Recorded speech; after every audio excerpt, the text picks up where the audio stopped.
So again, just welcome to the Community Support Waiver Town Hall. As a reminder, please stay muted throughout the town hall and enter any feedback and questions in the Q&A box. And then as a reminder, a copy of these slides, the recording, and a transcript will be posted on the Kansas CSW website. Audrey, next slide, please.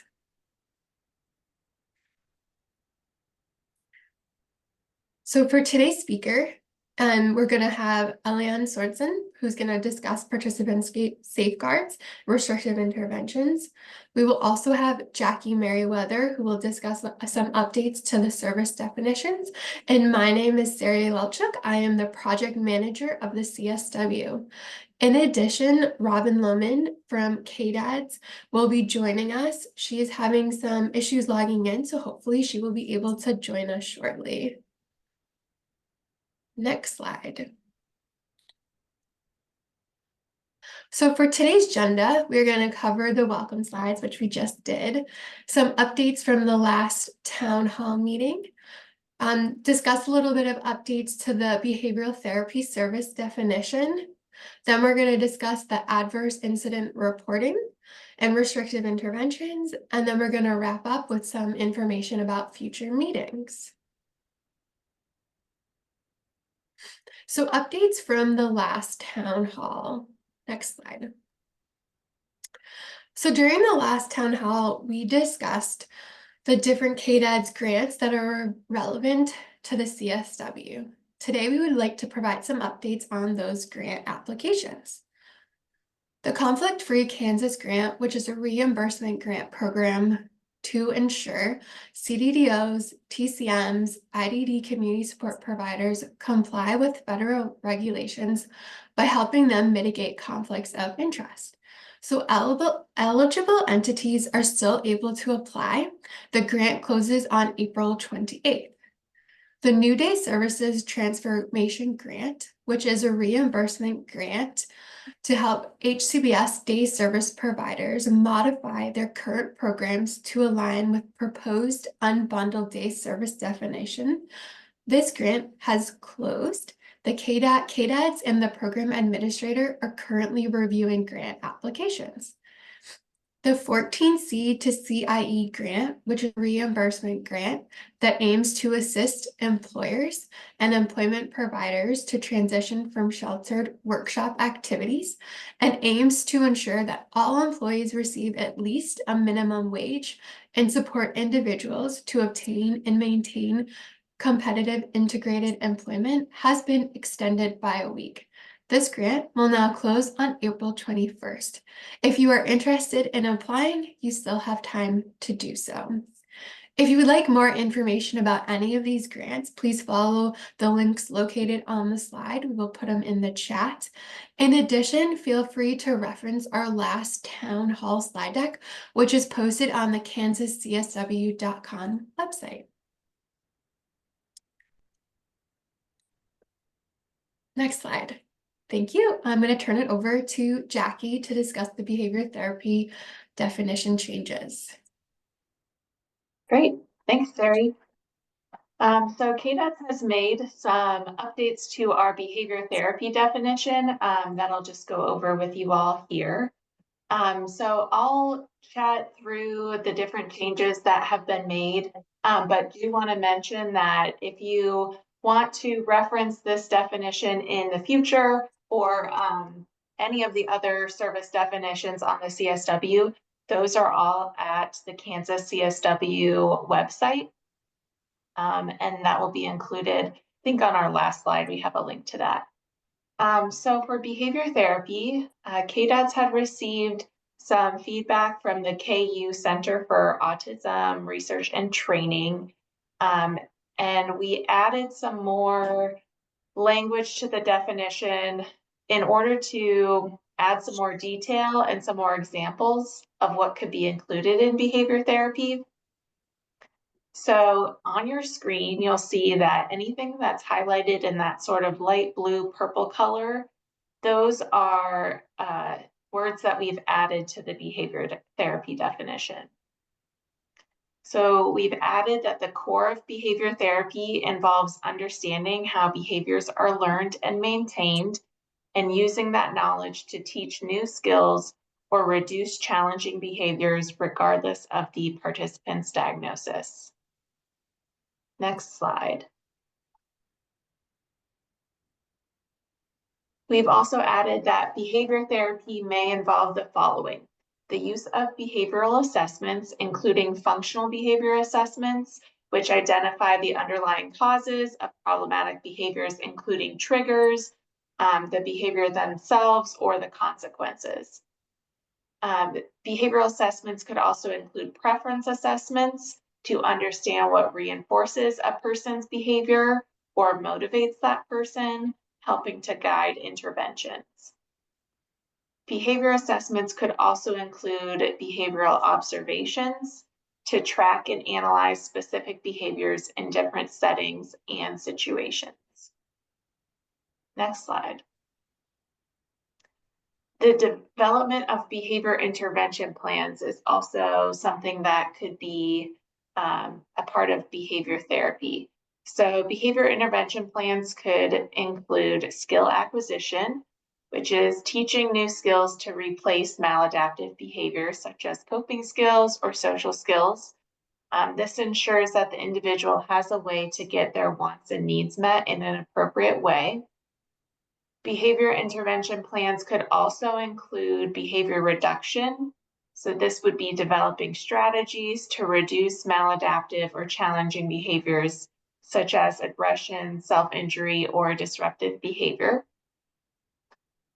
This could include strategies like differential reinforcement, extinction, or functional communication training taught during that skill acquisition phase.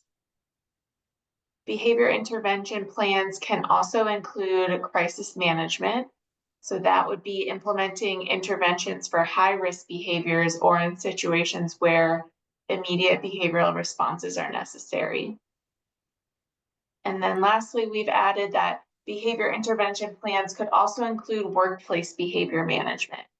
So that would be working with employers or employees to address workplace behaviors, including but not limited to absenteeism, lack of motivation, or interpersonal challenges. Next slide. Okay, so I'm going to pass it over to Peter to open it up to see if we have any questions on these updates to our behavior therapy definition. Thank you, Jackie. No questions at the moment. I hope that's because your presentation was so clear and not an issue with Zoom. If y'all are having technical difficulties, we apologize. It's out of our hands. I'm sad to admit. But even so, this is the question and answer period. So if you do have any, please add them at the Q&A function. See that at the bottom of your screen. And if you do have questions and, for Zoom issues or any other reason, you can't get them in, you can always go to the kansascsw.com website, and there will be space for you to enter your questions there. So, Jackie, with that, why don't we move on, just in the interest of extra time for any additional technical hurdles, and we can save that time for questions at the end if we get to it. Sounds good. All right. I'm going to see here if Elion is able to unmute and take over.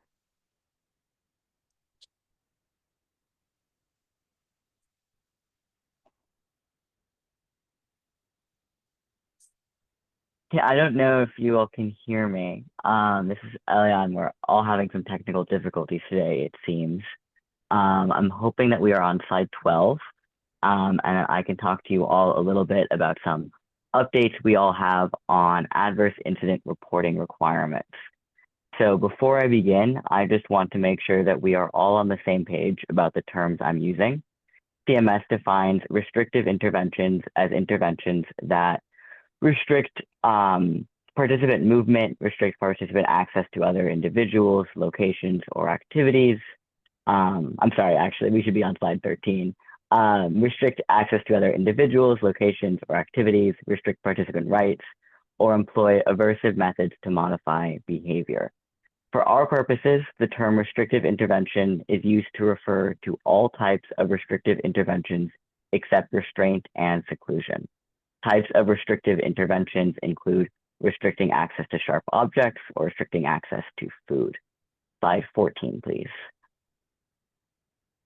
We have had some discussions on past town halls about the adverse incident reporting requirements, and I want to share some updates on that topic. Before that, I want to walk through what is currently required of providers and give an example of what that looks like in practice. Currently, providers must report all uses of restraint or seclusion, regardless of whether the restraint or seclusion is authorized in the participant service plan or is allowable under the waiver. Providers are not required to report unauthorized restrictive interventions. Providers report restraints or seclusion to the KDAD's Adverse Incident Reporting System. Slide 15, please. So I'm going to give you an example. We have someone named Mary, say, who lives in her own home with the support of paid direct support staff and unpaid family caregivers who check in on her regularly. Mary has anxiety, and she sometimes engages in self-injurious behavior when she becomes especially agitated. She has a behavior support plan, known as a BSP, to assist in managing her anxiety, and her support plan allows for the use of a PRN, or as-needed anxiety medication, as a chemical restraint when she presents a serious risk of harm to herself. No other restraints or restrictive interventions are approved in her service plan. Slide 16, please. So now let's imagine a scenario in which Mary has become especially agitated and she expresses a wish to harm herself. Her direct support professional, Sarah, gives Mary her prescription anxiety medication, and Mary takes it. This is considered a chemical restraint, and Sarah is required to report the incident in errors.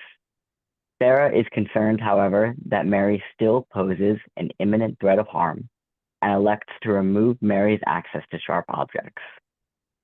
Sarah's shift ends when Mary's brother, John, arrives, and Sarah informs John about what happened. Seeing that Mary has calmed down and is feeling better, he places the sharp objects back in their original location. Slide 17, please. Removing access to sharp objects is a restrictive intervention. Because this intervention was not approved in Mary's service plan, it is an unauthorized restrictive intervention. Providers are not currently required to report unauthorized restrictive interventions in the Adverse Incident Reporting System. Though Sarah may document the incident in Mary's file and may inform Mary's targeted case manager, she is not required to submit an official adverse incident report about the decision to remove Mary's access to sharp objects. Slide 18, please. So KDADS has decided to move forward with requiring unauthorized restrictive interventions be reported in the errors system. So let me explain what this means. Unauthorized or misused restrictive interventions will now be considered adverse incidents, and providers will be required to follow the same procedures as for any other adverse incident as regards reporting to the error system. In the example I just gave, this policy change means that Mary's provider would now be required to submit an errors report after the removal of sharp objects. Slide 19, please. Errors reports concerning restraints or seclusion are investigated by the participant's managed care organization, or MCO. The MCO is responsible for determining if the use was authorized. If the MCO determines the use was unauthorized, the MCO's internal quality of care team will investigate and consider what follow-up measures, if any, are required. KDADS oversees this process and must sign off on all MCO determinations. The same process will be used for reports of unauthorized restrictive interventions. The MCO will be responsible for determining if the use of an unauthorized restrictive intervention was warranted or not, and for determining what, if any, follow-up measures will be taken. This will allow KDADS and MCOs to better track the use of restrictive interventions and provide an additional level of protection for participants from unauthorized restrictive interventions. For example, if a provider was repeatedly using unauthorized restrictive interventions, The MCO might want to consider whether the provider is having difficulty communicating with targeted case managers about the need for the restrictive interventions to be added to the participant's behavior support plan. They might want to consider whether the provider needs additional training or policy clarification on the use and authorization of restrictive interventions, or whether the participant has other unmet service needs resulting in behavior the provider considers potentially dangerous. Similarly, if a provider had suggested that a restrictive intervention be added to a participant service plan and the participant declined to consent to the addition, requiring that providers report the use of unauthorized restrictive intervention provides another layer of oversight to ensure that providers are not disregarding participants' rights and using restrictive interventions that were not authorized and that participants did not consent to. Slide 20, please. This update to AIR's policy only concerns the use of restrictive interventions that are not already approved in the participant service plan. Providers will not be required to report the use of authorized restrictive interventions to the AIR system, and no change is being made concerning the reporting requirements for the use of restraints and seclusion. As a reminder as well, KDAD's plans to prohibit the use of physical and mechanical restraints and seclusion under the community support waiver. And I can pause on slide 21 to answer any questions. If that is possible, I know we are continuing to have some technical difficulties, and of course I cannot see or hear you all necessarily. So I will pass it back to my team to help take over this side of things. Thank you. And we appreciate you calling in and doing the best you can under difficult circumstances. As we said, we're having trouble getting to the questions. So far, we've only seen two, mostly about the difficulties people are having with Zoom functionality. As obvious, so are we. So I think, again, for now, in the interest of getting done as much as we can, we'll continue pressing forward, and we might have to save questions for email or another alternative if we continue having trouble with Zoom. So with that, Audrey, why don't we continue? And I'm not sure who our next presenter is. I think it's actually back to me, Peter. Thank you. Perfect. Eliana, keep us moving. So slide 22, please. I have some more updates on restrictive interventions. So in the waiver application, CMS asks that states outline the restrictive interventions that are explicitly prohibited, as well as the types of restrictive interventions that are commonly allowable. I have an update for you all on the list of prohibited and commonly allowed restrictive interventions that Kansas plans to share with CMS in the waiver application. Slide 23, please. So below is the following is the list of restrictive interventions that Kansas plans to describe as being explicitly prohibited under the CSW. Restrictive interventions may only be used when there is a serious, probable, and imminent threat of harm. And Kansas plans to explicitly prohibit the following restrictive interventions in the waiver. So any interventions that cause pain or could result in tissue damage or injury, aversive conditioning, such as the use of unpleasant stimuli, including electrical aversion procedures, the application of noxious taste, smell, or skin agents, and the application of water mist, withholding basic needs such as food, water, sleep, exercise, visits, phone calls with family or professionals, and clothes, verbal abuse, threats, or derogatory remarks, public or private humiliation, assigning hard or strenuous work beyond the capacity or typical functioning of the individual, deprivation of educational services, and the use of police presence or emergency rooms as a principal strategy of behavioral support. Slide 24, please. I also want to again review the list that Kansas plans to include in the waiver of common allowable restrictive interventions. So there is no exhaustive list, but again, this is what Kansas will share with CMS as commonly allowed or frequently used restrictive interventions. So these include restricting access to sharp objects, weapons, or other items that pose a serious threat to the health or safety of the participant, or to others by the participant, restricting access to food in circumstances in which access to food poses a serious threat to the participant's health or safety, restricting internet access, including installing filters to manage explicit content, restricting access to individuals who pose a serious risk to the participant's health or safety, and restricting access to individuals when the participant poses a serious risk to their health or safety. And that is all I have for you all today. Thank you for your patience with these technical difficulties as I have been speaking to you by phone, and I will pass it back to Audrey.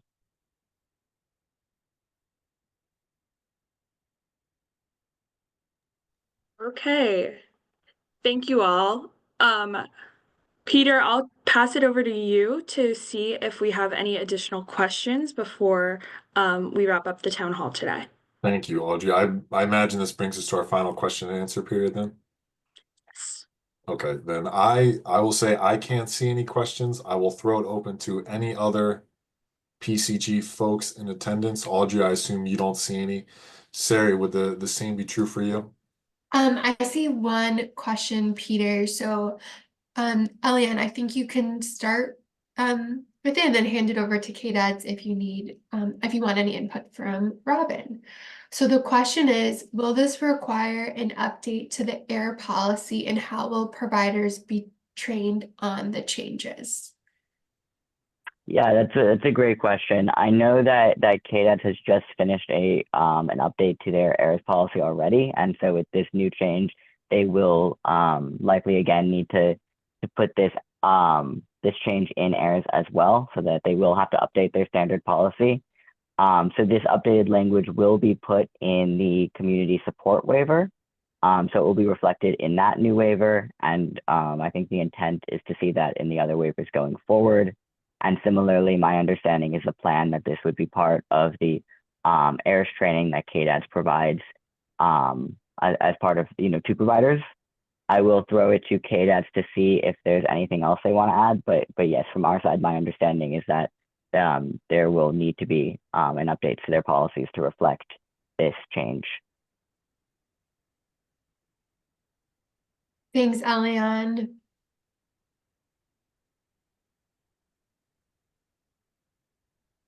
We'll leave, we still have some more time for some questions, so please throw any questions in the Q&A. I will reiterate what I said at our first question and answer period too. We're doing our best to answer as many of them that we see, but it's very clear right now we're not sure we're seeing all the questions. So if we don't bring yours up, please do email us, go through that Kansas CSW website, and you should be able to send them through there as well. Peter, I'm going to put in the chat an email that you can directly email us. It's kansascsw@pcgus.com, and I'll put that in the chat right now. That's also on our website. Excellent. Thank you, Audrey.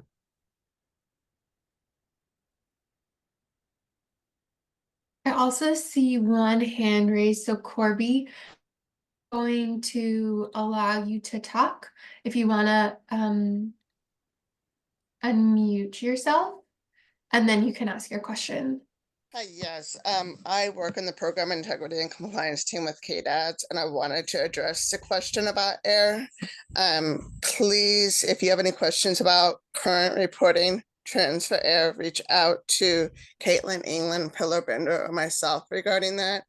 These definitions have not been approved, and the current definitions should continue to be followed. If you need to know what the current definitions are, you can find a list of those by clicking on the blue link in the AIR reporting form. Thank you, Corby.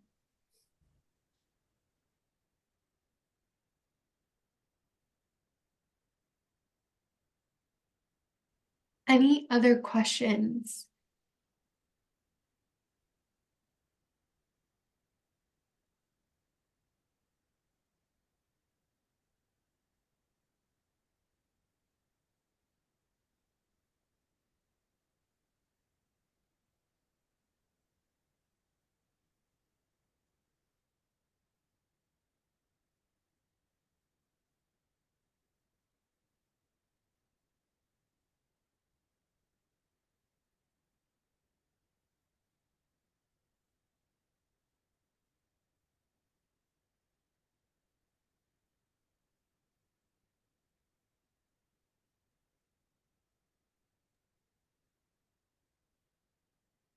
At this time, I don't see any other questions coming in, so let's keep moving. Just wrapping up the this current town hall. I want to let you all the next town hall is Wednesday, May 21st from 2 to 3 p.m. The registration link will be on our website at kansascsw.com. We also apologize, as I know we've said before, for any inconvenience during this webinar due to Zoom issues. We will make sure that the slide deck is posted to our website, and hopefully there won't be any problems with the recording, and we'll be able to post that to our website as well. In addition, a transcript as well. So thank you all for joining us. And hopefully the next time we won't have any more Zoom issues. Have a good rest of your day.